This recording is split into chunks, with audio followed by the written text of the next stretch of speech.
وإذا قرئ القرآن فاستمعوا له وأنصتوا لعلكم ترحمون.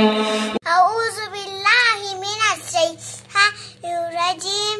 بسم الله الرحمن الرحيم. الحمد لله رب العالمين الرحمن الرحيم مالك يوم الدين إياك نعبد وإياك نستعين اهدنا الصراط المستقيم صراط الذين أنعمت عليهم غير المغضوب عليهم ولا الضالين. صدق الله العلي العظيم.